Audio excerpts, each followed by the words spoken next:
Chapter 7 grammar for adults. Chapter 7 ഈ ഒരു ചാപ്റ്ററിൽ നമ്മൾ ജസ്റ്റ് ബേസിക്സ് ആയിട്ടുള്ള ഗ്രാമർ, നമ്മൾ ഫൈൻ ട്യൂൺ യുവർ ഇംഗ്ലീഷ് എന്ന് പറയുന്ന ആ ഒരു സെക്ഷനിലൊക്കെ നോക്കിയിട്ടുള്ള ഒരു ചെറിയ ബേസിക്സ് മാത്രമേ പറയുന്നുള്ളൂ. സിമ്പിളായിട്ടുള്ളൊരു ചാപ്റ്റർ. അപ്പം ഗ്രാമർ ഇപ്പോഴത്തെ 119 പേജിൽ ബേസിക്സ് എന്ന് പറയുന്നൊരു പോർഷൻ ഉണ്ട്. Basics grammar is divided into morphology which describes the formation of words. ഇപ്പോൾ മോർഫോളജി എന്ന് പറയുന്നത് a branch of study that describes or that deals with the formation of words. Words എങ്ങനെ form ചെയ്യുക എന്നുള്ളതിനെക്കുറിച്ചുള്ളൊരു പഠനമാണ് morphology എന്ന് പറയുന്നത്. Whereas syntax is described as the construction of meaningful phrases, sentences, clauses and sentences out of words. അപ്പം ഈ words എങ്ങനെ നിർമ്മിക്കുക എന്നുള്ളതിനെ പറ്റിയുള്ള ഒരു പഠനമാണ് മോർഫോളജി എന്ന് പറയുന്നത്. ഈ മോർഫോളജി കഴിഞ്ഞ അടുത്ത സ്റ്റെപ്പ് എന്ന് പറയുന്നതാണ് സിൻടാക്സ്. ആ വേർഡ്സ് വെച്ചിട്ട് നമ്മൾ എങ്ങനെ ഒരു സെൻറ്റൻസസ് ഉണ്ടാക്കും, ഫ്രേസസ് ആൻഡ് ക്ലൗസസ് എങ്ങനെ ഉണ്ടാക്കും എന്നുള്ളതിനെക്കുറിച്ചുള്ള ഒരു പഠനമാണ് സിൻടാക്സ്. സിൻടാക്സ് എന്ന് പറയുന്നത് മോർഫോളജിയുടെ ഒരു കണ്ടിന്യൂഷനാണ്. There are different types of words and each of them functions differently depending on the context. അപ്പം there are different kind of words in English. അപ്പം ആ വേർഡ്സ് പലതും അതിൻ്റെ അർത്ഥം എന്ന് പറയുന്നത് ഡിപ്പെൻഡിങ് അപ്പോൺ ദി കോണ്ടെക്സ്റ്റ്. പല വേർഡ്സും പല കോണ്ടെക്സ്റ്റിൽ പല അർത്ഥങ്ങളാണുള്ളത് ഇംഗ്ലീഷ് ലാംഗ്വേജിൽ. അപ്പം the noun, pronoun, verb, adjective, adverb, preposition and conjunction are together known as parts of speech. ഇപ്പോൾ ഫൈൻ ട്യൂൺ യുവർ ഇംഗ്ലീഷ് എന്ന് പറയുന്ന ആ ഒരു ടെക്സ്റ്റിൽ നിങ്ങൾ പഠിച്ചിട്ടുണ്ടാവും പാർട്സ് ഓഫ് സ്പീച്ച്. ഒരു നമ്മൾ പറയുന്ന കാര്യങ്ങൾ, ഓരോ വേർഡ്സ്, ഓരോ ഫോർമേഷൻ ഓഫ് സെൻറ്റൻസസ്, ഈ ഒരു ഗ്രാമർ സെക്ഷൻ എല്ലാം, ഇംഗ്ലീഷിൻ്റെ ഗ്രാമർ സെക്ഷൻ എല്ലാം ആകെത്തുക പറയുന്നതെന്ന് പറയുന്നതാണ് പാർട്സ് ഓഫ് സ്പീച്ച്. നമ്മൾ പറയുന്നതിൻ്റെ ഓരോ ഡിഫറെൻറ്റ് ഘടനകൾ, അതാണ് പാർട്സ്. അപ്പം അതെന്തൊക്കെയാണ്? ഈ പറഞ്ഞതൊക്കെയാണ്. അപ്പം നിങ്ങൾ കഴിഞ്ഞ നമ്മുടെ ഫൈൻ ട്യൂണിൽ ജസ്റ്റ് ഇത് വന്നു പോയിട്ടുണ്ടാവും. അപ്പം ജസ്റ്റ് ഞാനത് ഒന്നും കൂടെ ഒന്ന് റിക്കളക്ട് ചെയ്യാൻ പറയാം. നൗൺ എന്ന് പറയുന്നത് it is known as the naming words of names, places, animals etcetera. അപ്പം നമ്മൾ എന്ത് പേര്, ഒരാളെ ഒരു നാമം, അപ്പം വിഷ്ണു, ഐശ്വര്യ, അതുപോലെ പാല, കോട്ടയം, ലയൺ, ബേർഡ്സ്, എന്തിൻ്റെയെങ്കിലും പേരായിക്കോട്ടെ, എന്തിൻ്റെ പ്ലേസസിൻ്റെ പേരായിക്കോട്ടെ, അതെല്ലാം നൗൺ എന്ന് പറയുന്ന കാറ്റഗറിയിൽ വരുന്നതാണ്. പ്രോനൗൺ എന്ന് പറയുന്നത് നൗണിനെ വിശേഷിപ്പിക്കുന്ന നാമം. Using words instead of nouns, നൗൺസിന് പകരം നമുക്കവിടെ പ്ലേസ് ചെയ്യാൻ പറ്റുന്ന വേർഡ്സാണ് പ്രോനൗൺ എന്ന് പറയുന്നത്. I, she, her, his, they, them. അപ്പം അവിടെയെല്ലാം നൗണിന് പകരം നമ്മൾ യൂസ് ചെയ്യുന്ന വേർഡ്സാണ് ഇൻസ്റ്റെഡ് ഓഫ് നൗൺസ് പ്രോനൗൺസ് എന്ന് പറയും. അഡ്ജക്റ്റീവ് എന്ന് പറയുന്നത് words used to beautify nouns or to add extra qualities to noun. അപ്പോൾ ഈ പറഞ്ഞ നൗണും നാമങ്ങൾക്കും എല്ലാം നമ്മൾ അവയെ ഒന്നും കൂടെ ബ്യൂട്ടിഫൈ ചെയ്യുക, അവയെ ഒന്നും കൂടെ വിശേഷിപ്പിക്കുകയാണ് അഡ്ജക്റ്റീവ് ചെയ്യുന്നത്. എന്ന് വെച്ചാൽ ആഡ് എന്ന് പറയുന്ന ആ ഒരു പ്രീഫിക്സ് കണ്ടാൽ തന്നെ അറിയാം അത് എന്തോ ഒരു ക്വാളിറ്റി ആഡ് ചെയ്യുവാണ് ആ നമ്മുടെ നൗണിന്. അതാണ് ബ്യൂട്ടിഫുൾ ഗേൾ, ഹാൻസം മാൻ, ടോൾ ട്രീ, ബ്രില്യൻറ്റ് ഫിലിം. ഇതെല്ലാം നമ്മുടെ ആ ഒരു നൗണിനെ വിശേഷിപ്പിക്കുകയാണ്. വേർബ് എന്ന് പറയുന്നത് ഈ നേരത്തെ പഠിച്ച മൂന്നെണ്ണത്തിൽ നിന്ന് എൻ്റയർലി ഡിഫറെൻ്റ് ആണ്. വേർബ് എന്ന് പറയുന്നത് ഈ നൗണും പ്രോനൗണും ഇതെല്ലാം ആക്ഷനിലേക്ക് മാറുക, അവരെല്ലാം ചെയ്യുന്ന പ്രവൃത്തി എന്താണെന്നുള്ളതാണ്. ആ ഒരു പ്രവൃത്തിയാണ് വേർബ് എന്ന് പറയുന്നത്. Listening to classes, he is listening to classes എന്ന് പറഞ്ഞാൽ ഹീ എന്ന് പറയുന്ന പ്രോനൗൺ, അല്ലെങ്കിൽ Google is listening to class എന്ന് പറഞ്ഞാൽ നൗൺ എന്ന് പറയുന്നത് ഗൂഗിളാണ്. ആ ഗൂഗിൾ ചെയ്യുന്ന പ്രവൃത്തിയാണ് verb. His action is called verb.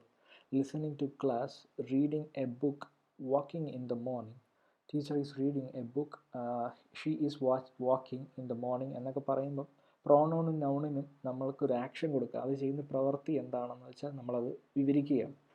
അതാണ് വേർബ് എന്ന് പറയുന്നത്. ആഡ് വേർബ് എന്ന് പറയുന്നത് add something is added to verb and that qualifies verb or adding words to verb.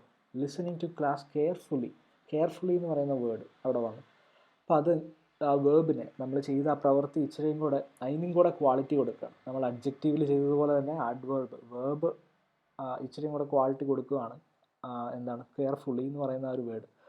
Adding a book thoroughly, reading a book thoroughly, ഒരു book തറവായിട്ട് വായിക്കുക, മനഃപ്പാഠമായിട്ട് വായിക്കുക. അന്നേരം തറവ് എന്ന് പറയുന്ന വേർഡാണ് അഡ്ജക്റ്റീവ്, അല്ല അഡ്വേർബ് എന്ന് പറയുന്നത്. പ്രപ്പോസിഷൻ എന്ന് പറയുന്നത് ഈ ഒരു 5 കാര്യങ്ങളിൽ നിന്നും കണക്ഷൻ മാറി നിൽക്കുന്ന ഒരു കാര്യം. Preposition used before a noun, a book is on the table, a pencil is in the box. അപ്പം preposition, we are positioning something. അപ്പം എന്തെങ്കിലും ഒരു നൗണിനെ, ഇപ്പം നമ്മൾ നൗൺ എന്ന് പറയുന്നത്, ഇപ്പോൾ ആ ഒരു സെൻറ്റൻസ് നോക്കിയറിയാം, ബുക്ക് എന്ന് പറയുന്ന ഒരു നൗണാണ്, പെൻസിൽ എന്ന് പറയുന്ന ഒരു നൗണാണ്, ഒരു നാമമാണ്, ഒരു പേരാണ്, സംതിങ് ആണ്. അപ്പോൾ ആ ഒരു കാര്യത്തിൻ്റെ പൊസിഷൻ എവിടെയാണ് പറയുകയാണ്. ഇപ്പോൾ A book is on the table, അപ്പം ഓൺ എന്ന് പറയുന്നത് ഈസ് എന്ന് പറയുന്നതാണ് അവിടെ പ്രിപ്പോസിഷനായിട്ട് വരുന്നത്. എന്ന് വെച്ചാൽ book is on the table എന്ന് പറയുന്നത് ബുക്ക് ടേബിളിൻ്റെ പുറത്താണ്. ഇപ്പോൾ book is in the table വരുവാണെങ്കിൽ പ്രിപ്പോസിഷൻ മാറ്റി പറയുവാണെങ്കിൽ അകത്താണ്, ഇത് പുറത്താണെന്നുള്ളത്. A pencil is in the box, അതിൻ്റെ അകത്ത് ഈസ് ഇൻ എന്ന് പറയുന്ന ആ വേർഡ് പ്രിപ്പോസിഷനാണ്. A pencil is in the box എന്ന് പറയുന്നത് പെൻസിൽ ബോക്സിൻ്റെ അകത്താണ്. ഓൺ ദി ബോക്സ് പറയുകയാണെങ്കിൽ പെൻസിൽ ബോക്സിൻ്റെ പുറത്താണ്. Conjunction, connecting words in a sentence is called conjunction. Conjunction എന്ന് പറയുന്ന വാക്കിൽ തന്നെ ജംഗ്ഷനാണത്, ഒരു 2 വേർഡ്സ് തമ്മിൽ കൂട്ടി യോജിപ്പിക്കുന്ന ഒരു ജംഗ്ഷനാണ്. അപ്പോൾ അത് എന്താണ്, is something that connects words in a sentence. Boy and girl, അപ്പോൾ ആൻഡ് എന്ന് പറയുന്നത്, ഓർ എന്ന് പറയുന്നത്, ഇതെല്ലാം കൺജങ്ഷനാണ്. Interjection provides extra emotional feelings to a word or sentences. ഇപ്പം ഏതെങ്കിലും ഒരു കാര്യം, ഏതെങ്കിലും ഒരു വേർഡിന് നമ്മൾ എക്സ്ട്രാ ഇമോഷണൽ ഫീലിങ്സ്, ഇപ്പം നമ്മൾ ഒരു മലയാളിയായിട്ടുള്ള ആൾ ഒരു ഇംഗ്ലീഷ് പറയുന്ന, ഒരു ആഷ് ഇംഗ്ലീഷ് പറയുന്ന ഒരു മലയാളിയായിട്ടുള്ള ഒരാൾ, പുറമെ എല്ലാവരും നോക്കുമ്പോൾ ഇംഗ്ലീഷാണ് പറയുന്നത്. അപ്പോൾ അദ്ദേഹം ജസ്റ്റ് നടന്നു പോകുമ്പോൾ ഒരു പാമ്പിനെ കണ്ടു. ആ പാമ്പിനെ കണ്ട് ചവിട്ടാൻ തുടങ്ങുമ്പം ഒരിക്കലും അലാസ് എന്ന് പറയില്ല. അലാസ് എന്ന് വെച്ചാൽ അതിൻ്റെ അർത്ഥം അയ്യോ എന്നാണ്. അപ്പോൾ അലാസ് എന്ന് പറഞ്ഞ് കാണത്തില്ല. അദ്ദേഹം അത്രയും നാൾ പറഞ്ഞുകൊണ്ടിരുന്നത് ഇംഗ്ലീഷ് ആയിരിക്കും. അപ്പം പെട്ടെന്നൊരു പാമ്പിനെ കാണുമ്പോൾ നമ്മുടെ ഫീലിങ്സ് അവിടെ മാറുക. അപ്പോൾ പെട്ടെന്ന് നമ്മുടെ മദർ ടങ് ആണ് അവരെ വായിൽ വരുന്നത്. അപ്പോൾ അമ്മ അയ്യോ എന്നൊക്കെ പറയത്തുള്ളൂ. അപ്പോൾ ആ വേർഡ്സ് എന്നൊക്കെ പറയുന്നത് നമ്മുടെ ഇമോഷണൽ ഫീലിങ്സ് ആണ്. അപ്പോൾ പെട്ടെന്നുള്ള നമുക്കൊരു ഒരു ഫീലിങ്സ് ആണ് അവിടെ ഈ വേർഡ്സ് നമ്മൾ വരുന്നത്. അപ്പോൾ അയ്യോ എന്ന് പറയുന്നതിന് ഉള്ള ഒരു ഇംഗ്ലീഷാണ് അലാസ് എന്ന് പറയുന്നത്. അപ്പോൾ വാവ്, ഇപ്പോൾ എന്തെങ്കിലും കണ്ട് പെട്ടെന്ന് നമ്മൾ അതിശയിച്ചിരിക്കുക, വാവ് എന്ന് പറയും. അതൊക്കെയാണ് ഇൻ്റർജങ്ഷനിൽ വരുന്നത്. അപ്പോൾ ഇതൊക്കെയാണ് പാർട്സ് ഓഫ് സ്പീച്ചിൽ വരുന്ന കാര്യങ്ങൾ. നെക്സ്റ്റ് എന്ന് പറയുന്നത്, സെക്കൻഡ് എന്ന് പറയുന്നത് ഫ്രേസസ് ആണ്. Phrases is an expression which contains single thought but are not necessarily complete sentence. അപ്പം expressions which contain single thought. അപ്പോൾ ഫ്രേസസ് എന്ന് പറയുന്നത് ഒരു ബേസിക്കായിട്ടൊരു സിംഗിളായിട്ടുള്ള ഒരു ഐഡിയ ആയിരിക്കും, എന്തെങ്കിലും ഒരു കാര്യത്തെ പറയുന്നതായിരിക്കും. പക്ഷേ അത് ഒരു കംപ്ലീറ്റ് സെൻറ്റൻസ് ആവണം എന്നൊരു നിർബന്ധമില്ല. ഷോൾഡേഴ്സ് ഹഞ്ച്ഡ് എന്ന് വെച്ചാൽ ഒരു പ്രായമായിട്ടുള്ളൊരു പുള്ളിയുടെ ഷോൾഡേഴ്സ് ഹഞ്ച്ഡ് എന്ന് വെച്ചാൽ ബെൻഡ് ചെയ്യുക പറയുന്ന, കൂനെന്ന് പറയത്തില്ലേ. ഇപ്പോൾ ഷോൾഡേഴ്സ് ഹഞ്ച്ഡ് എന്ന് പറഞ്ഞാൽ ഷോൾഡേഴ്സ് എല്ലാം കൂനായി എന്ന് പറയുന്നത്. പക്ഷേ അതിലൊരു കംപ്ലീറ്റ് സെൻറ്റൻസ് ഇല്ല. ആരുടെ ആ ഷോൾഡറാണ് ഒന്നും ഇതിൻ്റെ അകത്ത് ഈ ഒരു സെൻറ്റൻസിൽ പറയുന്നില്ല. ഇപ്പോൾ പ്രായമായിട്ടുള്ള ഒരാളുടെ ഷോൾഡേഴ്സ് ആർ ഹഞ്ച്ഡ് എന്ന് പറയുകയാണെങ്കിൽ നമുക്കതിൽ ഒരു സെൻറ്റൻസ്, ഒരു കംപ്ലീറ്റ് സെൻറ്റൻസ്, ഒരു കംപ്ലീറ്റ് ഐഡിയ, ഒരു സിംഗിൾ തോട്ട് എന്ന് പറയാം. ഒരു ഐഡിയ, സിംഗിൾ തോട്ടിന് പകരം ഒരു ഐഡിയ എന്ന് പറയാം. അപ്പോൾ അതവിടെ വ്യക്തമല്ല. ഇച്ചിരിയും കൂടെ ഗ്രാമാറ്റിക്കലായിട്ട് പറയുകയാണെങ്കിൽ അതിൻ്റെ അകത്ത് സബ്ജക്റ്റ് ആൻഡ് പ്രെഡിക്കേറ്റ് ഇല്ല എന്നർത്ഥം. നിങ്ങൾക്ക് പറഞ്ഞാൽ മനസ്സിലാവൂലേ, ഫസ്റ്റ് സെമസ്റ്ററിൽ പഠിച്ചതാണ്. അപ്പോൾ അതിൻ്റെ അകത്ത് സബ്ജക്റ്റ് എന്താണെന്നില്ല, ബട്ട് ഒരു സിംഗിൾ ഐഡിയ പറയുന്നുണ്ട്, അത് ഇൻകംപ്ലീറ്റ് സെൻറ്റൻസ് ആണ്. അപ്പോൾ അതൊക്കെയാണ് ഫ്രേസസ് എന്ന് പറയുന്നത്. ഫേസ് ട്വിസ്റ്റഡ്, പെട്ടെന്ന് മുഖം ട്വിസ്റ്റ് ചെയ്യുക, പെട്ടെന്ന് മുഖം വെട്ടി മാറ്റുക. അപ്പോൾ അതിൽ ആരാണ് എന്താണെന്നൊന്നും പറയുന്നില്ല. അപ്പോൾ അതൊക്കെയാണ് ഫ്രേസസ് എന്ന് പറയുന്നത്. അതൊരു ഇൻകംപ്ലീറ്റ് സെൻറ്റൻസ് ആണെന്ന് ഓർത്തിരിക്കുക. അതുപോലെ തന്നെ ഒരു സിംഗിൾ തോട്ടാണ്, ഒരു ജസ്റ്റ് ഒരു ഐഡിയ മാത്രം കൊടുക്കുന്നുള്ളൂ, without mentioning a subject or reference. Prepositional phrases that begins with preposition and have a noun or a pronoun together. They provide some information about other words in the sentences. അപ്പം prepositional phrases എന്താണെന്ന് നമ്മൾ നോക്കി. അതുപോലെ prepositional phrases എന്താണെന്ന് വെച്ചാൽ preposition നമ്മൾ പഠിച്ചായിരുന്നു. Preposition എന്ന് വെച്ചാൽ ഒരു പൊസിഷൻ്റെ കാര്യം. അപ്പം പ്രൊപ്പൊസിഷൻ ആണ് നമ്മൾ പഠിച്ചായിരുന്നു.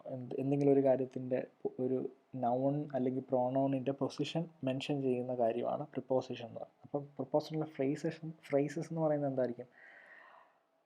And have a noun or a pronoun together they provide some information about other words in the sentence. അപ്പം അതർ വേർഡ്സ് ആ ഒരു സെൻറ്റൻസിൽ ബാക്കിയുള്ള the quake took a heavy toll on the people of Haiti. അപ്പം the quake took a heavy toll on the people of Haiti എന്ന് പറഞ്ഞാൽ ഹൈദിയിലെ ജനങ്ങളെ നമ്മുടെ ഭൂമി കുലുക്കം വളരെയധികം ബാധിച്ചു. അവരെ ആ ഭൂമി കുലുക്കം ഉണ്ടായപ്പോൾ ഹൈദിയിലെ ആളുകളെ അത് അവരുടെ ജീവിതത്തെ ഭയങ്കരമായിട്ട് അവർ സഫർ ചെയ്തു. അപ്പോൾ ഹെവി ടോൾ എന്ന് പറഞ്ഞാൽ സഫറിങ്സ് എന്നാണ് അർത്ഥം. അപ്പോൾ the quake took a heavy toll on the people of Haiti. അപ്പോൾ ഇവിടെ ഓൺ ദ പീപ്പിൾ ആണ് പ്രപ്പോസിഷണൽ ഫ്രേസസ് എന്ന് പറയുന്നത്. അപ്പോൾ a quake took a heavy toll of heavy toll എന്ന് പറഞ്ഞിട്ട് അത് ആരെയാണ് ബാധിച്ചത്? ഓൺ ദ പീപ്പിൾ, അത് ജനങ്ങളെയാണ്, അവിടുത്തെ ജനങ്ങളെയാണ് ബാധിച്ചത്. അപ്പോൾ ആ ഓൺ ദ പീപ്പിൾ ആണ് എന്താണ് ദ സബ്ജക്റ്റ് എന്ന് പറയുന്നത്. ഇവിടെ ദ ക്വാക്കാണ്, എർത്ത് ക്വാക്കാണ്. അപ്പോൾ ആ ഒരു ഭൂകമ്പമാണ് ഇവിടുത്തെ സബ്ജക്റ്റ്. പക്ഷേ ആ സബ്ജക്റ്റിനെ ഇച്ചിരിയും കൂടെ അഡീഷണൽ ഇൻഫർമേഷൻ കൊടുക്കുകയാണ് പ്രപ്പോസിഷണൽ ഫ്രേസസ് ചെയ്യുന്നത്. അപ്പോൾ അത് ഓൺ ദ പീപ്പിൾ, അത് അവിടുത്തെ സ്പെസിഫിക് ആയിട്ട് പറയുന്നു, അത് അവിടുത്തെ ജനങ്ങളെയാണ് ബാധിച്ചതെന്നുള്ളത്. അപ്പോൾ അതാണ് prepositional phrases. Next page number 124 sentences എന്ന് പറയുന്നത്. A sentence is the basic unit of writing. Sentences should have a subject and predicate. The subject is the noun to which the sentence's verb refer. The predicate is the verb plus whatever other parts modify or elaborate it. അപ്പോൾ A subject എന്ന് പറയുന്നത് എന്താണ്? ആ ഒരു സെൻറ്റൻസിൻ്റെ നൗണാണ്. ആരാണോ ചെയ്യുന്നത്, ആ ഒരു സെൻറ്റൻസിൽ ആരാണ് പ്രവൃത്തി ചെയ്യുന്നത് അല്ലെങ്കിൽ ആരെയാണ് വിശേഷിപ്പിക്കുന്നത്, ആ നൗണിനാണ് സബ്ജക്റ്റ് എന്ന് പറയുന്നത്. വേറാസ് ദ പ്രെഡിക്കേറ്റ് എന്ന് പറയുന്നത് എന്താണ്? വേർബാണ്. അദ്ദേഹം ചെയ്യുന്ന പ്രവൃത്തി എന്താണോ അതിനെയാണ് പ്രെഡിക്കേറ്റ് എന്ന് പറയുന്നത്. Look at the following sentences. My grand mother. അപ്പം ആ ഒരു രണ്ട് കാര്യം നോക്കുക, സബ്ജക്റ്റ് ആൻഡ് പ്രെഡിക്കേറ്റ്. ഇനി നമ്മൾ സെൻറ്റൻസ് എന്ന് പറയുന്നത് ഒരു ബേസിക് റൈറ്റിംഗ്, ഒരാൾ ഒരു ഇന്ന പാരഗ്രാഫ് അല്ലെങ്കിൽ ഒരു എസ്സേ എഴുതുവാണെങ്കിൽ അതിൻ്റെ ഏറ്റവും ബേസ് ആയിട്ടുള്ള കാര്യം എന്ന് പറയുന്നത് സെൻറ്റൻസസ് ആണ്. To form a sentences. ആ സെൻറ്റൻസസിൻ്റെ ഫോർമേഷനെയാണ് നമ്മൾ എന്ത് പറയുന്നത്? സിൻറ്റാക്സ് എന്ന് പറയുന്നത്. സിൻറ്റാക്സ്, സെൻറ്റൻസ് കണ്ടോ, ആ ഒരു റൈമിങ് കണ്ടോ? അങ്ങനെ പറയുന്നതല്ല, പക്ഷേ ഓർത്തിരിക്കാൻ എളുപ്പമായിരിക്കും. അപ്പോൾ സെൻറ്റൻസ് എന്ന് പറയുന്നത് രണ്ട് തരത്തിലുള്ള സെൻറ്റൻസസ് ഉണ്ട് മെയിനായിട്ട്. ഡിക്ലറേറ്റീവ് സെൻറ്റൻസസ് എന്ന് വെച്ചാൽ എന്തെങ്കിലും ഒരു കാര്യം നമ്മൾ അങ്ങ് ഡിക്ലെയർ ചെയ്യുക. My grandmother was the first woman in the state to become a doctor. അപ്പം നമ്മളവിടെ അങ്ങ് സ്ഥാപിക്കുകയാണ്. Such sentences which state facts are known as declarative sentences. ആ സെൻറ്റൻസിന് ഒരു പ്രത്യേകതയുണ്ട്, അത് എന്താണ്? ഫാക്റ്റ് ആയിരിക്കണം. ഞാൻ നേരത്തെ കഴിഞ്ഞ ക്ലാസ്സിൽ പറഞ്ഞായിരുന്നു, ഫാക്റ്റ് എന്ന് വെച്ചാൽ എന്താണ്? നമുക്ക് തെളിവ് ആവശ്യമാണ്. ചുമ്മാ ഒരു കാര്യം ഇമാജിൻ ചെയ്ത് പറയാൻ പറ്റില്ല. അപ്പം തെളിവ് ആവശ്യമാണ്. അതുപോലെ തന്നെ സത്യമായിട്ടുള്ള കാര്യങ്ങൾ മാത്രമേ ഡിക്ലറേറ്റീവ് സെൻറ്റൻസസിൽ നമ്മൾ ഡിക്ലെയർ ചെയ്യാൻ പാടുള്ളൂ. എന്ന് വെച്ചാൽ എന്തെങ്കിലും ഡിക്ലെയർ ചെയ്യുക എന്ന് പറഞ്ഞാൽ അതിനൊരു തെളിവ് വേണം. My grandmother was the first woman in the state to become a doctor. അപ്പോൾ അത് തെളിവിൻ്റെ അടിസ്ഥാനത്തിൽ പറഞ്ഞ കാര്യമാണ്. എൻ്റെ വല്യമ്മയാണ് ആദ്യത്തെ വുമൺ ഡോക്ടർ എന്ന് പറയുന്നത് നമ്മുടെ കേരളത്തിൽ. അപ്പോൾ അതിന് അടിസ്ഥാനപരമായി അതിന് തെളിവെല്ലാം ഉണ്ടെങ്കിൽ മാത്രമേ ഡിക്ലറേറ്റീവ് സെൻറ്റൻസ് പറയാൻ പാടുള്ളൂ. Who is the chief minister of Tamil Nadu എന്ന് ചോദ്യം ചോദിച്ചിരിക്കുകയാണ്. അപ്പം ഇപ്പോൾ ഒരു സെൻറ്റൻസ്, ഹീ ഈസ് ടോൾ, അവൻ ടോളാണ് എന്ന് വെച്ചാൽ നമുക്കത് കാണുമ്പോൾ മനസ്സിലാവും അവൻ ടോളാണെന്നുള്ളത്. അപ്പം നമുക്ക് അതൊരു ഡിക്ലറേഷനാണ്, നമ്മളത് പറയുകയാണ്, അപ്പോൾ ഡിക്ലെയർ ചെയ്യണം. അപ്പോൾ അതിന് ഡിക്ലറേറ്റീവ് സെൻറ്റൻസ് എന്ന് പറയും. അതുപോലെ Pinarayi Vijayan is Kerala's chief minister എന്ന് പറയുവാണെങ്കിൽ നമുക്കറിയാം പുള്ളി തന്നെയാണെന്നുള്ളത്. അതൊരു ഇമാജിനേറ്റീവ് സെൻറ്റൻസ്, അതിന് തെളിവുണ്ട് എന്താണെങ്കിലും. അപ്പോൾ അത് ഡിക്ലറേറ്റീവ് സെൻറ്റൻസ് എന്ന് പറയും. Interrogative sentences are statement that has questions. They are punctuated at the end with a question mark. ഇപ്പോൾ what's your name example. Interrogative എന്ന് പറയുന്ന സെൻറ്റൻസുകൾ ക്വസ്റ്റ്യൻ, സാധാരണ ആരോടെങ്കിലും എന്തെങ്കിലും ചോദ്യം ചോദിക്കുകയാണെങ്കിൽ അതെല്ലാം ഇൻട്രോഗേറ്റീവ് സെൻറ്റൻസിൽ വരുന്നതാണ്. അപ്പം ഏതെങ്കിലും ഒരു സ്റ്റേറ്റ്മെൻറ്റ് എന്ന് പറഞ്ഞ ഒരു സെൻറ്റൻസ് ദാറ്റ് ഹാസ് ക്വസ്റ്റ്യൻസ്, ആ ക്വസ്റ്റ്യൻ ടൈപ്പ് സെൻറ്റൻസുകളെയാണ് ഇൻട്രോഗേറ്റീവ് സെൻറ്റൻസ് എന്ന് പറയുന്നത്. അതിൻ്റെ അവസാനം ക്വസ്റ്റ്യൻ മാർക്ക് യൂസ് ചെയ്യുന്നുണ്ട്. ഇപ്പോൾ എക്സ്ക്ലമേറ്ററി സെൻറ്റൻസസ്. അപ്പോൾ നിങ്ങൾക്ക് ഈ ഒരു മേഖല, ഈ ഒരു ഏരിയയിൽ ചോദിക്കുന്നത് കുറേ സെൻറ്റൻസ് തന്നിട്ട് അത് ഏത് സെൻറ്റൻസ് ആണെന്ന് കണ്ടുപിടിക്കാനുള്ളത്. ഡിക്ലറേറ്റീവ് ആണോ ഇൻട്രോഗേറ്റീവ് ആണോ? അപ്പോൾ ക്വസ്റ്റ്യൻ ഒക്കെ വരുവാണെങ്കിൽ ഇൻട്രോഗേറ്റീവ് സെൻറ്റൻസ് ആണെന്ന് ഓർത്തിരിക്കുക. Exclamatory sentences are sentences that express strong emotion, anger, delight, hurt or fear. അപ്പം വളരെ ഇമോഷണൽ ആയിട്ടുള്ള കാര്യങ്ങൾ, അല്ലെങ്കിൽ ദേഷ്യപ്പെടുന്ന കാര്യങ്ങൾ, അല്ലെങ്കിൽ ഡിലൈറ്റ്, പ്ലസൻറ്റ്, ഹേർട്ട്, ഒരു ഫീലിങ്സ് ആയിട്ടുള്ള കാര്യങ്ങൾ, ഫിയർ, പേടിപ്പെടുത്തുന്ന കാര്യങ്ങൾ. അപ്പം നമ്മുടെ മനസ്സിനെ അല്ലെങ്കിൽ നമുക്ക് തോന്നുന്ന ഇമോഷൻസാണ് ഇതൊക്കെ. അപ്പോൾ ആ ഒരു ഇമോഷൻസ്, ലവ്, ആങ്കർ തുടങ്ങിയ കാര്യങ്ങളെല്ലാം അതൊക്കെ എന്താണ്? എക്സ്ക്ലമേറ്ററി സെൻറ്റൻസസ് ആണ്. Exclamation marks are keep at this end. അപ്പം അവസാനം നമ്മൾ എക്സ്ക്ലമേഷൻ മാർക്ക് യൂസ് ചെയ്യണം. വാട്ട് എ മൂവി, അതൊക്കെ നമ്മുടെ ഉള്ളിൽ തോന്നുന്നൊരു കാര്യം. വാട്ട് എ മൂവി എന്ന് പറഞ്ഞാൽ ഓ എന്തൊരു പടമായത്, ഓ മൈ ഗോഡ്, ഇപ്പോൾ അലാസ്, അയ്യോ എന്ന് പറയുന്നത്, it's paining on my leg. അതൊക്കെ നമുക്ക് തോന്നുന്ന കാര്യം, ഇമോഷണൽ സാധനങ്ങളാണ്. അതാണ് exclamatory sentence.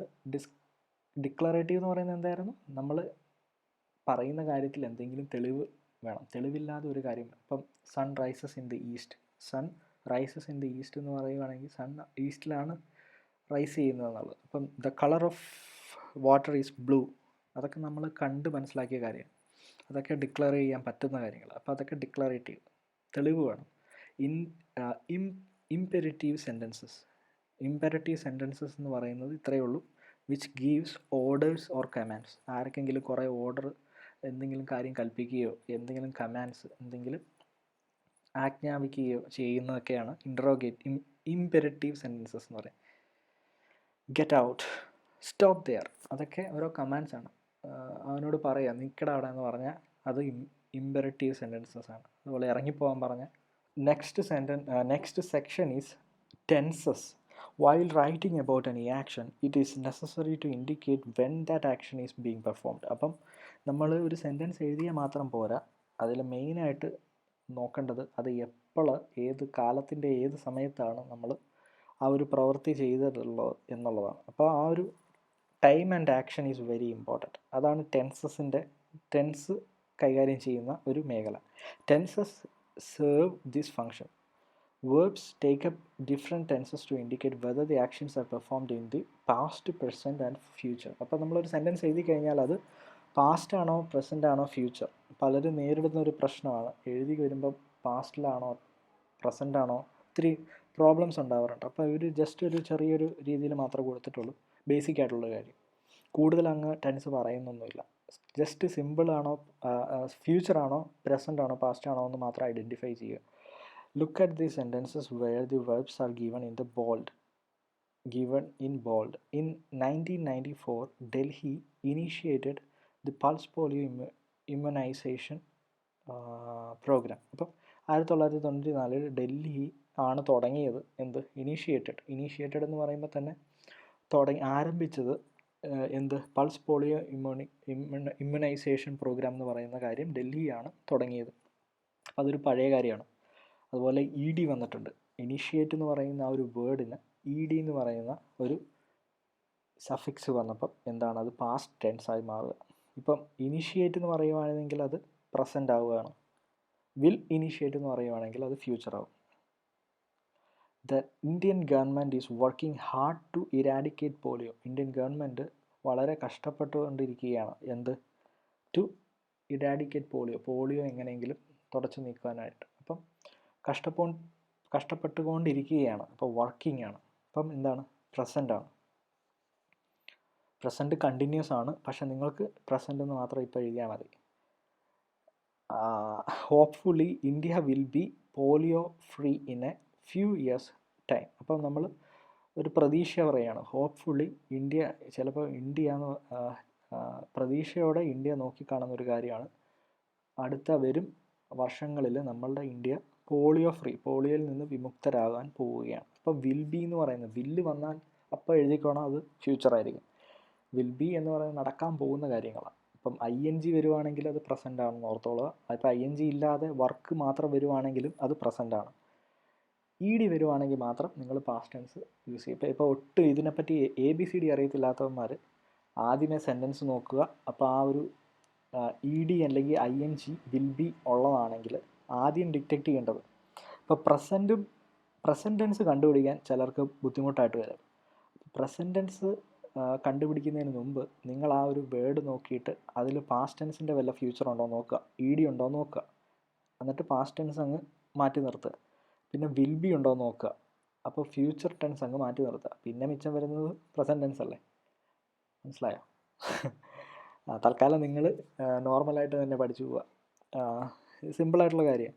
U will notice that the first sentence talk about what had happened in the past. The second tense the present is shown by applying the present tense to verbs. India is not a polio free country. അപ്പോൾ India is not a polio free country എന്ന് പറയുന്നതും is not എന്ന് പറയുന്നത് എന്താ? Is not എന്ന് പറയുമ്പം അതൊരു is എന്ന് പറയുമ്പോൾ ഇപ്പോഴും പോളിയോ ഫ്രീ കൺട്രി അല്ല എന്നാണ്. അപ്പോൾ അതിൻ്റെ അർത്ഥം മനസ്സിലാക്കുക, അത് പ്രസൻറ്റ് ടെൻസ് ആണ്. The Indian government aims to eradicate the type 1 and type 3 virus 2. അപ്പം എയിംസ് എന്ന് പറയുമ്പോൾ അത് ഇപ്പോഴും നമ്മൾ ഇന്ത്യൻ ഗവൺമെൻറ് നോക്കി കാണുന്നത് ടൈപ്പ് 1 ടൈപ്പ് 3 വൈറസിനെ എങ്ങനെയെങ്കിലും വിമുക്തമാക്കുക എന്നുള്ളതാണ്. അപ്പോൾ നിങ്ങൾ ഞാൻ നേരത്തെ പറഞ്ഞ ആ ടിപ്പ് യൂസ് ചെയ്യാതിരിക്കുക. നിങ്ങൾ അർത്ഥം വായിച്ച് മനസ്സിലാക്കിയിട്ട് വേണം അത് ജഡ്ജ് ചെയ്യാൻ. എന്ന് വെച്ചാൽ പ്രസൻ്റ് ആണോ പാസ്റ്റ് ആണോ നോക്കാൻ. The government has become more proactive in the recent year because of its better understanding of the polios. അപ്പോൾ ഗവൺമെൻറ് ഹാസ് ബിക്കം എന്ന് പറയുമ്പോൾ ഗവൺമെൻറ് ഇപ്പോൾ വളരെ ജാഗ്രതയോടെയാണ് പോളിയോ വൈറസിനെ കാണുന്നത്. അപ്പം ഈ ഗവൺമെൻറ് ഹാസ് ബിക്കം എന്ന് പറയുമ്പോൾ പ്രസൻറ്റ് ടെൻസ് തന്നെ വരും. The past is shown by applying the past forms of the verb. Immunisation programme started എന്ന് പറയുമ്പോൾ പഴയ കാലത്ത് സംഭവിച്ചൊരു കാര്യം. വരുവാണെങ്കിൽ അപ്പം തന്നെ എഴുതിക്കുക. അപ്പോൾ ഇല്ലാതെ അവിടെ സ്റ്റാർട്ട് മാത്രം കൊടുത്തതെങ്കിൽ അത് പ്രസൻ്റായിട്ട് നോക്കുക. The Indian government has been trying to eradicate polio. അപ്പം Indian government has been trying എന്ന് പറയുമ്പം ഇപ്പോഴും പരിശ്രമിച്ചുകൊണ്ടേയിരിക്കുകയാണ്. അപ്പം പണ്ട് തുടങ്ങിയൊരു പരിശ്രമമാണ് ഇപ്പോഴും തുടർന്നുകൊണ്ടിരിക്കുന്നത്. അപ്പോൾ അതൊരു പാസ്റ്റ് കാര്യമാണ്. പാസ്റ്റ് കണ്ടിന്യൂസ് ആണ് ശരിക്കും. പക്ഷേ പാസ്റ്റ് എന്ന് എഴുതുക നിങ്ങൾ.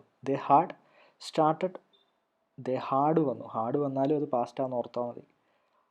പിന്നെ ഹാസ് ബീൻ വരുവാണെങ്കിൽ പണ്ട് നടന്ന ഒരു കാര്യം ഇപ്പോഴും തുടർന്നു പോകുന്നു, അത് പാസ്റ്റ് ടെൻസ് ആണ് കേട്ടോ. They had started taking measures to compact polio many years back. എന്ന് വെച്ചാൽ അവർ പണ്ട് മുതലേ അവർ തുടങ്ങിയ ഒരു കാര്യമാണ് പോളിയോയ്ക്കെതിരെ അതിനെതിരെ പോരാടുക എന്നുള്ളത്. അപ്പോൾ അത് പണ്ട് തുടർന്നൊരു കാര്യമാണ്. അപ്പോൾ അതൊരു past. If the pulse polio immunisation programme is successful then India will be a polio free country in the future years. Will be എന്ന് പറയുമ്പോൾ അതൊരു പ്രതീക്ഷയാണ്. വില്ല് വന്നാൽ ഓർത്താൽ മതി, അത് ഫ്യൂച്ചറാണ്. ഇഫ് യു ഡു നോട്ട്, വില്ലെന്ന് പറഞ്ഞാൽ WILL. If you do not take care of your health you may become ill. അതുപോലെ തന്നെ ഇഫ് യു ഡു നോട്ട്, ഈ ഒരു സെൻറ്റൻസ് നോക്കി വെക്കുക. If you do not take care of your health, ഇപ്പം നിങ്ങൾ നിങ്ങളുടെ ആരോഗ്യം പരിപാലിച്ചില്ലെങ്കിൽ യു മേ ബിക്കം ഇൽ. നീ ചിലപ്പം എന്താണ് പനി പിടിക്കും. നിനക്ക് ചിലപ്പം പനി പിടിച്ചെന്നിരിക്കും, അല്ലെങ്കിൽ രോഗം വന്നെന്നിരിക്കും. അപ്പം യു മേ ബിക്കം എന്ന് പറയുമ്പോൾ ബി എന്ന് വെച്ചാൽ അത് ഭാവിയിൽ വരാൻ സാധ്യതയുള്ളതാണ്. അപ്പം യു വിൽ ബിക്കം എന്ന് പറഞ്ഞാൽ നിനക്ക് വന്നിരിക്കും, അത് ഫ്യൂച്ചറാണ്. യു വിൽ ആൻഡ് മേ എന്ന് പറയുന്ന രണ്ട് വേർഡ് നിങ്ങൾ ഒന്ന് ജസ്റ്റ് എഴുതി നോക്കുക, അല്ലെങ്കിൽ ഒന്ന് ജസ്റ്റ് കൺസിഡർ ചെയ്യുക. അത് ഫ്യൂച്ചർ ടെൻസിനെയാണ് സൂചിപ്പിക്കുന്നത്. അതുപോലെ next, fill in the blanks using the appropriate forms of the given verbs in the present tense. ഇപ്പോൾ പ്രസൻറ്റ് ടെൻസിൻ്റെ ഞാൻ ജസ്റ്റ് പെട്ടെന്ന് വായിച്ചു പോകും. Smile on wheels is a mobile hospital program started by the Smile Foundation. This program already has 5 flagship project. അപ്പം ഈ programme has ആണ് അവിടെ വരുന്നത്. ഇപ്പോൾ പ്രോഗ്രാംസ് ആണ് വരുന്നതെങ്കിൽ നമുക്കവിടെ ഹാവ് യൂസ് ചെയ്യാം. ദ പ്രോഗ്രാംസ് ഓൾറെഡി ഹാവ് എന്ന് പറയാം. പക്ഷേ ഇവിടെ ഒരു പ്രോഗ്രാമിനെ കുറിച്ച് മാത്രം, ഒരെണ്ണത്തെക്കുറിച്ച് മാത്രം പറയുന്നു. അപ്പോൾ നമുക്കത് ഹാസ് യൂസ് ചെയ്താൽ മതി. 5 different non-governmental organisation, one in each stage is helping എന്ന് വെച്ചാൽ അത് കണ്ടിന്യൂസ് പ്രസൻ്റായിട്ട് ഹെൽപ്പ് ചെയ്തുകൊണ്ടിരിക്കുകയാണ്. അപ്പം the foundation to implement this programme effectively. Each mobile van aims to take comprehensive healthcare services to remote villages in India. The program intends എന്ന് വരും. The programme intent എന്ന് ഒരിക്കലും എഴുതരുത്. എന്ന് വെച്ചാൽ അതിപ്പോഴും പ്രോഗ്രാം ഇൻറ്റൻറ്റ് ചെയ്തുകൊണ്ടിരിക്കുന്നത് എന്താണ് എന്ന് വെച്ചാൽ അവർ ശ്രമിച്ചുകൊണ്ടിരിക്കുന്നത് എന്താണ്, to bring medical expertise from cities to rural areas. എന്ന് വെച്ചാൽ സിറ്റിയിലുള്ള ആളുകളെ, എക്സ്പെർട്ടൈസ് ആയിട്ടുള്ള മെഡിക്കൽ ഡോക്ടേഴ്സിനെ തുടങ്ങിയ ആളുകളെയെല്ലാം ഇപ്പോഴും റൂറൽ ഏരിയസിലേക്ക് പറഞ്ഞു വിട്ടുകൊണ്ടിരിക്കുകയാണ്. അവരവിടെ അവർക്ക് എന്താണ് മെഡിസിൻ കൊടുക്കാൻ വേണ്ടി അവരെ അവിടെ സജ്ജമാക്കിയിരിക്കുകയാണ്. Fill in the blanks using the appropriate forms of the given verbs in the. അപ്പോൾ ഈ ഒരു ഇത് നോക്കുക, എന്നിട്ട് നിങ്ങൾ എന്നോട് ചോദിക്കുക ഇതെങ്ങനെയാണ് ചെയ്യേണ്ടതെന്ന്.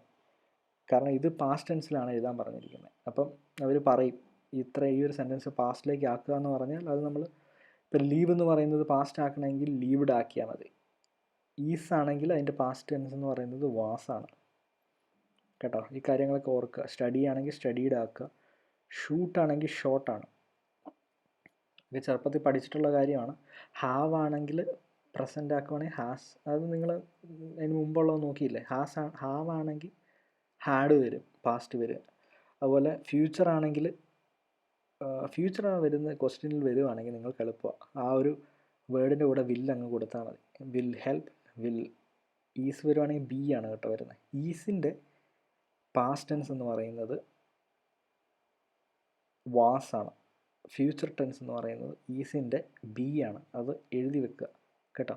ഈസിൻ്റെ പാസ്റ്റ് ടെൻസ് ആണ് ഇപ്പോൾ ചോദിക്കുന്നതെങ്കിൽ ഈസിൻ്റെ പാസ്റ്റ് ടെൻസ് എന്താണ്, വാസ്. ഈസിൻ്റെ ഫ്യൂച്ചർ ടെൻസ് ബി. ഈ ഒരു ടിപ്പ് ചിലപ്പോൾ ക്വസ്റ്റ്യനിൽ ഈസ് വന്നു കഴിഞ്ഞാൽ നിങ്ങളെ കുഴപ്പിക്കാൻ വേണ്ടി ചിലപ്പോൾ ഒരു വേർഡ് തരും, എന്നിട്ട് അത് മാറ്റി എഴുതാൻ. ഇപ്പോൾ അതിൻ്റെ പാസ്റ്റ് ടെൻസാണ് പറയുന്നതെങ്കിൽ വാസ് അങ്ങ് എഴുതുക. ഫ്യൂച്ചർ ആണെങ്കിൽ വില്ല് കൂട്ടി, അല്ല ഈസ് ആണെങ്കിൽ ബി എഴുതുക. മിക്കവാറും ഫ്യൂച്ചർ വരാനാണ് സാധാരണ ചോദിച്ച് കണ്ടിട്ടുള്ളത്, ഫ്യൂച്ചറാണ്. അപ്പോൾ ആ ഒരു ഈസിൻ്റെ കാര്യം മാത്രം നിങ്ങൾ പരിഗണിക്കണം, ബാക്കിയെല്ലാം അതുപോലെ തന്നെയാണ്. വില്ലങ്ങ് കൊടുത്താൽ മതി. Next punctuation, full stop. ഈ ഒരു മറ്റേ നമ്മുടെ ടെൻസിൻ്റെ കാര്യത്തിൽ വല്ല ഡൗട്ടും ഉണ്ടെങ്കിൽ ചോദിക്കുക. Punctuation, full stop. ഇത് പങ്ക്ച്വേഷൻ എന്ന് പറയുന്നത് നമ്മുടെ പെട്ടെന്ന് പറഞ്ഞു പോകുന്ന കാര്യമുള്ളൂ. നിങ്ങൾ ആ ഇതിലേക്ക് നോക്കുക നമ്മുടെ ടെക്സ്റ്റ് ബുക്കിൽ. ഫുൾ സ്റ്റോപ്പ് എന്ന് പറയുന്നത് എന്താണ്, ഒരു സെൻറ്റൻസ് കഴിഞ്ഞാൽ ആ ഒരു സെൻറ്റൻസ് കഴിഞ്ഞു എന്ന് നമ്മൾ സൂചിപ്പിക്കുന്നതിനാണ് ഫുൾ സ്റ്റോപ്പ്. ഒരു dot. The livestock could have been saved. ആ ഒരു സെൻറ്റൻസ് കഴിഞ്ഞു, full stop. I wonder if this road leads to Mysore, full stop. അപ്പോൾ ഫുൾ സ്റ്റോപ്പിൻ്റെ പർപ്പസ് എന്താണ്, to end a sentence. Question mark എന്താണ്, ടു ക്വസ്റ്റ്യൻ മാർക്ക് എന്ന് പറയുന്നത് use a question mark after a direct question. ഒരു ക്വസ്റ്റ്യനിൽ എന്തെങ്കിലും ഒരു ചോദ്യം ചോദിക്കുമ്പോഴാണ് നമ്മൾ ക്വസ്റ്റ്യൻ മാർക്ക് യൂസ് ചെയ്യുന്നത്. അതുപോലെ പങ്ക്ച്വേഷൻ എന്ന് പറഞ്ഞാൽ ഓരോ സൈൻസിൻ്റെ അർത്ഥമാണ് കേട്ടോ. നമ്മൾ സാധാരണ യൂസ് ചെയ്യുന്ന എല്ലാ sign, full stop, question mark, exclamation, comma, ഇതെല്ലാം ആകത്തൊക്കെ പറയുന്നതാണ് പഞ്ച്വേഷൻ എന്ന് പറയുന്നത്. What are name some punctuations എന്ന് ചോദിക്കുവാണെങ്കിൽ full stop, question mark, exclamation. ചിലപ്പോൾ 2 മാർക്കിൻ്റെ വരാൻ സാധ്യതയുണ്ട്. എക്സ്ക്ലമേഷൻ ആണെങ്കിൽ നമ്മൾ എന്തെങ്കിലും കാര്യം കണ്ടിട്ട് നമ്മൾക്ക് ഉള്ളിലുണ്ടാകുന്ന ഒരു ഫീലിങ്സ്, അതാണ് എക്സ്ക്ലമേഷൻ. അയ്യോ, വാട്ട് എ മൂവി എന്നൊക്കെ പറഞ്ഞില്ലേ കുറച്ച് മുമ്പ്, അതൊക്കെയാണ് exclamation. Exclamatory sentences. Use an exclamation mark at the end of the sentence to express strong feeling.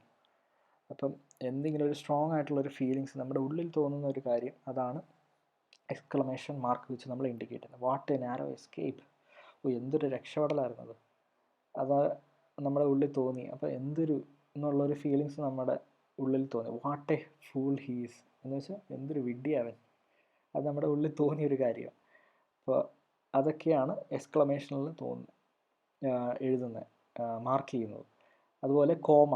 Use A comma to separate A series of item, phrases or adjective in sentences. അപ്പോൾ comma സാധാരണ നമ്മൾ use ചെയ്യുന്നത് ഒരു set of കാര്യങ്ങൾ പറഞ്ഞു കഴിഞ്ഞ് നമ്മൾ ആ ഐഡിയ കഴിഞ്ഞു, അത് കഴിഞ്ഞൊരു കോമ ഇടുക. പിന്നെ അതുപോലെ തന്നെ ഓരോ ഇന്ന കാര്യങ്ങൾ നമ്മൾ സെപ്പറേറ്റ് ചെയ്യാനാണ് കോമ യൂസ് ചെയ്യുന്നത്. Use A comma to separate A series of items. ഓരോ ഐറ്റംസിനെ നമ്മൾ അതുപോലെ ഫ്രേസസിനെയും അഡ്ജക്റ്റീവ്സിനെയും എല്ലാം സെപ്പറേറ്റ് ചെയ്യാൻ യൂസ് ചെയ്യുന്ന ഒരു ചിഹ്നമാണ്, അതിൻ്റെ ഒരു പങ്ക്ച്വേഷനാണ് കോമ എന്ന് പറയുന്നത്. It was A long severe summer. It was A long, അത് വളരെ ദൈർഘ്യം നീണ്ട ഒരു സമ്മറായിരുന്നു. അപ്പോൾ ഇറ്റ് വാസ് എ ലോങ് എന്ന് പറഞ്ഞു കഴിഞ്ഞൊരു കോമ ഇടുക. അപ്പോൾ the teams were trained to save lives, oversee the evacuation, and contain the outbreak. അപ്പോൾ 3 കാര്യങ്ങൾ അതിൻ്റെ അകത്ത് പറയുന്നുണ്ട്. The teams were trained to save lives.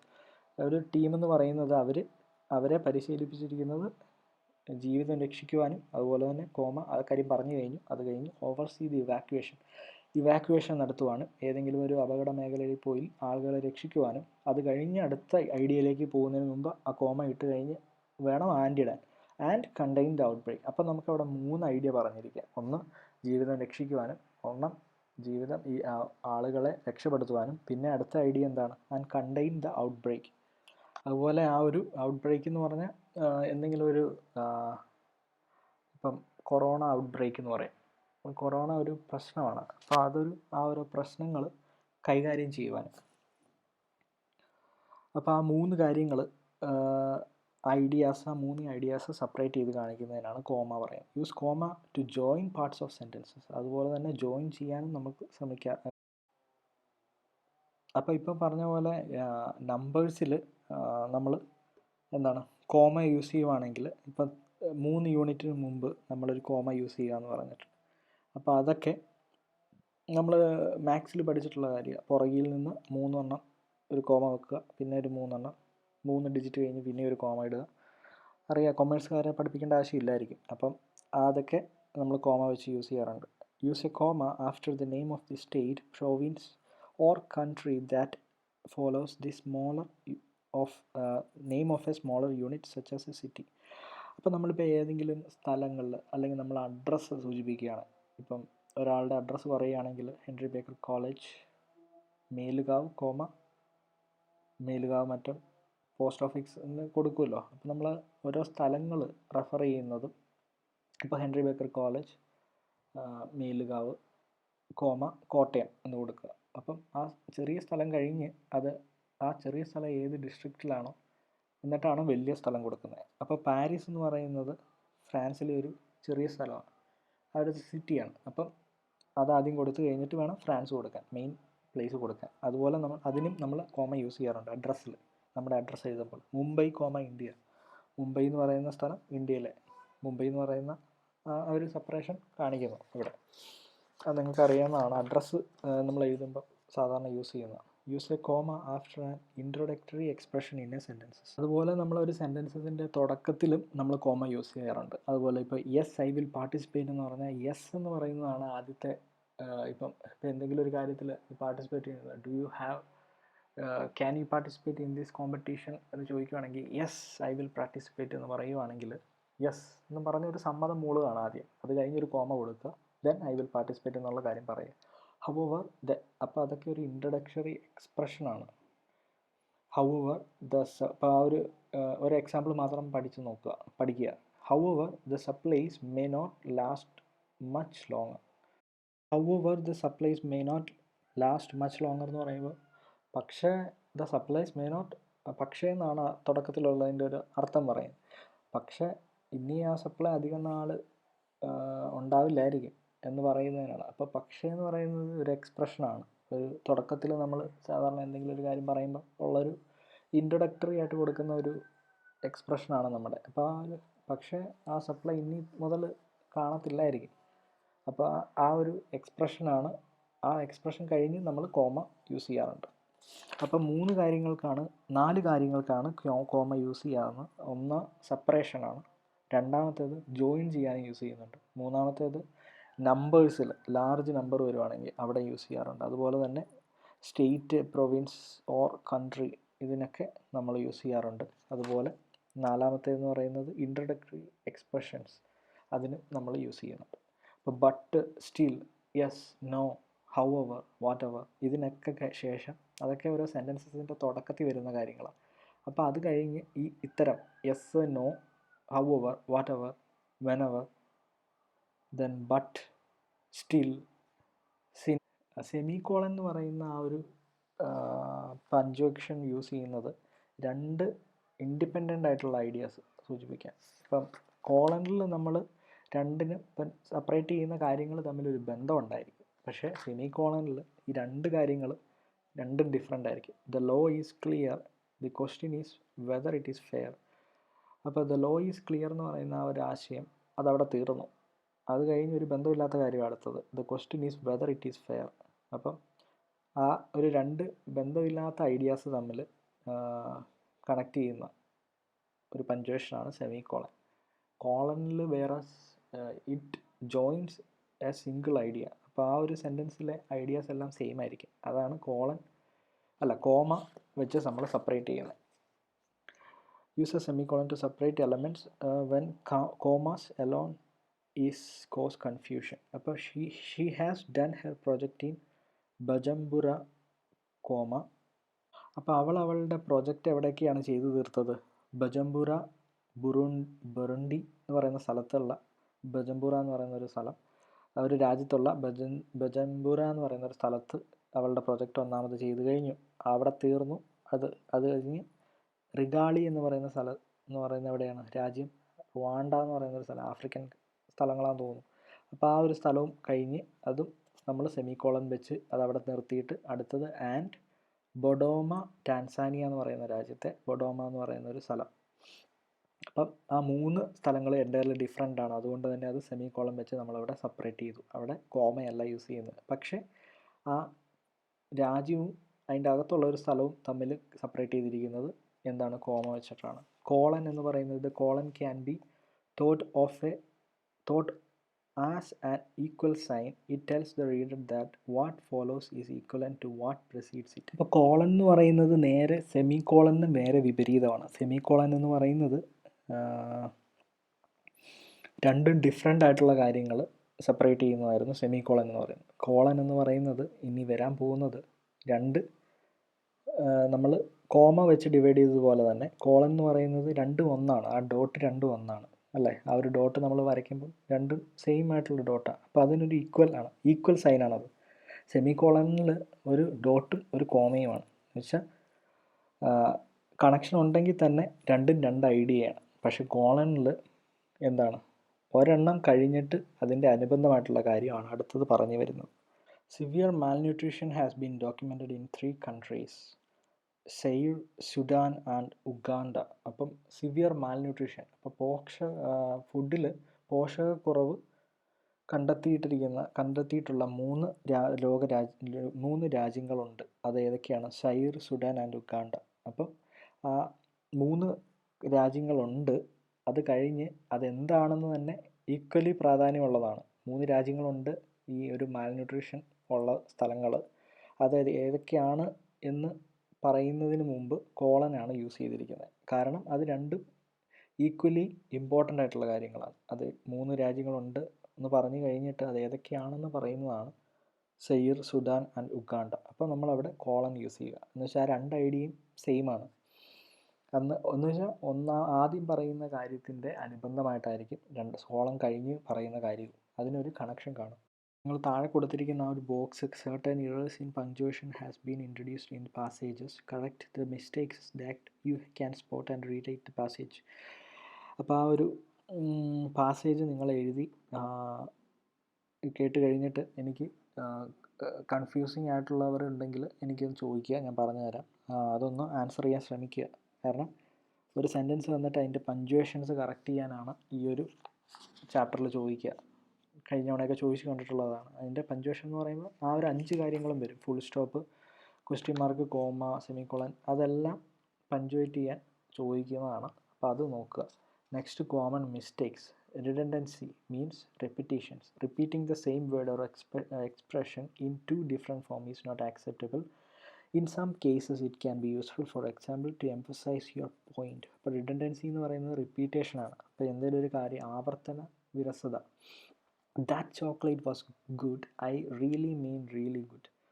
അപ്പോൾ ചില സമയത്ത് അത് നല്ലൊരു കാര്യമായിട്ടാണ് റിഡൻഡൻസി വരുന്നത്. കാരണം ദാറ്റ് ചോക്ലേറ്റ് വാസ് ഗുഡ്, ആ ഒരു ചോക്ലേറ്റ് വളരെ നല്ലതായിരുന്നു.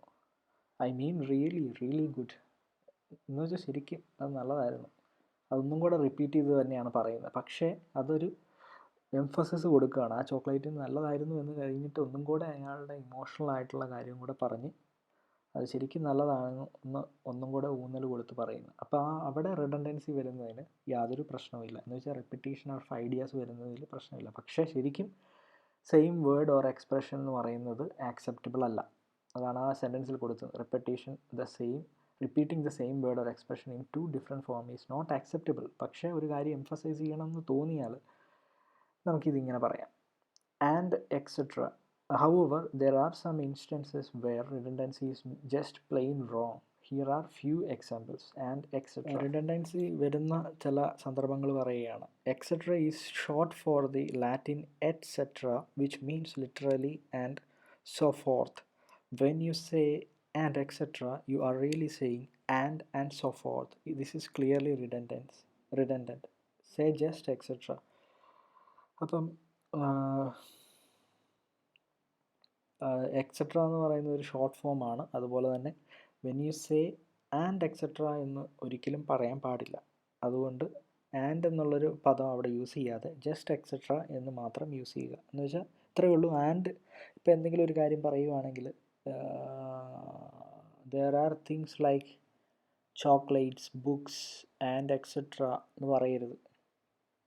ചോക്ലേറ്റ്സ്, ബുക്സ്, എക്സെട്ര ഇത്രയും പറഞ്ഞാൽ മതി. ആൻഡ് അവിടെ യൂസ് ചെയ്യാൻ പാടില്ല. ATM machine. The letter ATM stands for automated teller machine. Therefore, when you say ATM machine, you are actually saying automated teller machine. അപ്പോൾ അവിടെ റിപ്പീറ്റേഷൻ വന്നതുണ്ടോ? അതുപോലെ ഇപ്പം നമ്മൾ പഠിച്ചുകൊണ്ടിരിക്കുന്ന റിഡൻഡൻസിയാണ്. ആദ്യം നമ്മൾ നോക്കി എംഫസിസ് കൊടുക്കുന്ന കാര്യത്തിൽ റിഡൻഡൻസി വരുന്നതിൽ, റിപ്പീറ്റേഷൻ വരുന്നതിൽ യാതൊരു കുഴപ്പമില്ല. പക്ഷേ ആൻഡ് എക്സെട്ര എന്ന് പറയുന്നത് രണ്ടും ഒരുമിച്ച് വരാൻ പാടില്ല. ജസ്റ്റ് എക്സെട്ര മാത്രം കൊടുക്കുക. അത് തെറ്റാണ്. ആ റിഡൻഡൻസി വരാൻ പാടില്ല. രണ്ടാമത്തെ റിഡൻഡൻസി തന്നെ ATM മെഷീൻ. ATMൻ്റെ ഫുൾ ഫോം എന്ന് പറയുന്നത് തന്നെ ഓട്ടോമേറ്റഡ് ടെല്ലർ മെഷീൻ എന്നാണ്. അപ്പം ജസ്റ്റ് ATM എന്ന് പറയുക. ATM മെഷീൻ ഒന്നും എടുത്ത് പറയണ്ട. പിൻ നമ്പർ എന്ന് പറയുന്നതിൻ്റെ ഫുൾ ഫോം എന്താണ്? Personal identification number. അപ്പോൾ അതിൻ്റെ ഫുൾ ഫോം എല്ലാം കൂടെ എഴുതി വരുമ്പം നമ്പർ രണ്ടെണ്ണം ഒരുമിച്ച് വരുന്നുണ്ട്. അപ്പോൾ ശരിക്കും പിന്നെന്ന് മാത്രം യൂസ് ചെയ്യുക. ഐ നീഡ് മൈ പിൻ എന്ന് മാത്രം പറയുക. I versus me. I is a pronoun that must be a subject, never the object or a word. Me is a pronoun that must be the object, never the subject. The same is true for he or him, she or her, we or us, etc. Now look at the incorrect usage of I and me in the sentences. Rajiv and me are going to Greece. അപ്പോൾ സാധാരണ എല്ലാവർക്കും വരുന്നൊരു പ്രോബ്ലമാണത്. ഐയും മീയും use ചെയ്യുന്നതിൻ്റെ ഒരു improper usage. Rajeev and me are going to Greece, അതൊരു തെറ്റായ യൂസേജാണ്. അതിന് പകരം രാജീവ് ആൻഡ് ഐ ആണ് അവിടെ യൂസ് ചെയ്യുന്നത്. ഒരിക്കലും രാജീവും മീ എന്ന് പറയുന്ന ഒരു വേർഡ് അവിടെ യൂസ് ചെയ്യാൻ പാടില്ല. Rajeev and I are going to Greece എന്നാണ് ശരിക്കുമുള്ള usage. The cat belongs to Ganesh and I എന്ന് പറയത്തില്ല. The cat belongs to Ganesh and me. അപ്പം ആ ഒരു പോയിൻ്റ് നോക്കുക. പതിവ് കണ്ടുവരുന്ന ഒരു ഐയും മീയും യൂസ് ചെയ്യുന്നത് തെറ്റാണെന്ന് പറഞ്ഞു. അതുപോലെ ശ്രദ്ധിക്കേണ്ട ഒരു കാര്യമാണ് your versus you are. Your is a possessive pronoun as in your car or your dog. You are is a contraction for you are as in you are damaging your grammar by using your when you really mean you are. അപ്പോൾ your എന്ന് പറയുന്നത് ഒരു possessive പ്രോനൗണാണ്. എന്ന് വെച്ചാൽ നമുക്ക് your car, നിൻ്റെ car, നിൻ്റെ ഡോഗ് എന്നൊക്കെ പറയുന്നത് നമുക്ക് മാത്രം അവകാശപ്പെട്ട ഒരു കാര്യങ്ങൾ പറയുന്നതിന് വേണ്ടി യൂസ് ചെയ്യുന്നതാണ് യുവർ എന്ന് പറയുന്നൊരു വാക്ക്. ഒരു പൊസസീവാണ്. നമ്മുടെ കൈവശാവകാശം എന്ന് വേണം പറയാം. എന്ന് വെച്ചാൽ നമുക്ക് അവകാശമുള്ള സാധനങ്ങൾ റെഫർ ചെയ്യുന്നതാണ് യുവർ എന്ന് പറയാം. അപ്പോൾ അതൊരിക്കലും യുവർ എന്ന് പറയുന്നവർ ചിലവർ യു ആർ എന്ന് എഴുതാറുണ്ട്. U are damaging your. അപ്പോൾ യു ആർ എന്ന് പറയുന്നത് യു ആർ എന്ന് പറയുന്നതും യുവർ എന്ന് പറയുന്നതും തമ്മിൽ മാറിപ്പോകാൻ പാടില്ല എന്നൊരു കാര്യം മാത്രമേ പറയുന്നുള്ളൂ. അപ്പം യുവർ കാർ എന്ന് പറയുന്ന ഒരു പൊസസീവ് കാര്യമാണ്. നിൻ്റെ കാറ്, നിൻ്റെ ഡോഗ്. അപ്പം ഒരിക്കലും യു കോമ ആറി എഴുതാൻ പാടില്ല. അത് തെറ്റാണ്. ഇറ്റ്സ്. അതുപോലെ തന്നെ അടുത്തത് it's versus it's. It's is a contraction of it is. എന്ന് വെച്ചാൽ ഇറ്റ്സ് എന്ന് പറയുന്നത് അതിൻ്റെ ഫുൾ ഫോമാണ് it is. And it is എന്ന് പറയുന്നത് ഓർ ഇറ്റ് ഹാസ് എന്ന് പറയും. As in it's quiet sunny today എന്ന് പറഞ്ഞാൽ it is quiet sunny today എന്നാണ് അർത്ഥം. It is quiet sunny today എന്നാണ് അർത്ഥം. ഇറ്റ്സ് എന്ന് പറയുന്നത് കംപ്ലീറ്റ്ലി വ്യത്യാസമുള്ളൊരു വേർഡാണ്. ITS എന്ന് അടുപ്പിച്ച് എഴുതുന്നത്. It is a possessive pronoun. അതും നമ്മൾ കുറച്ച് മുമ്പ് പഠിച്ച പോലെ പൊസസീവായിട്ടുള്ള, ഇപ്പം നമ്മുടെ മാത്രം അവകാശപ്പെട്ട കാര്യങ്ങൾ കാര്യം പറയുമ്പോൾ യൂസ് ചെയ്യുന്ന ഒരു വേർഡാണ് ITS അടുപ്പിച്ച് മറ്റേ കോമയില്ലാതെ ഇതിൽ പറയുന്നത്. ഇപ്പം this book has lost it's flow. അപ്പം ഈ ബുക്കിന് ഇതിൻ്റെ ആ ഒരു തുടർച്ച നഷ്ടപ്പെട്ടു. അപ്പോൾ ഇറ്റ്സ് എന്ന് പറയുന്നത് എന്താണ്? അവിടെയാണ് നമ്മൾ ITS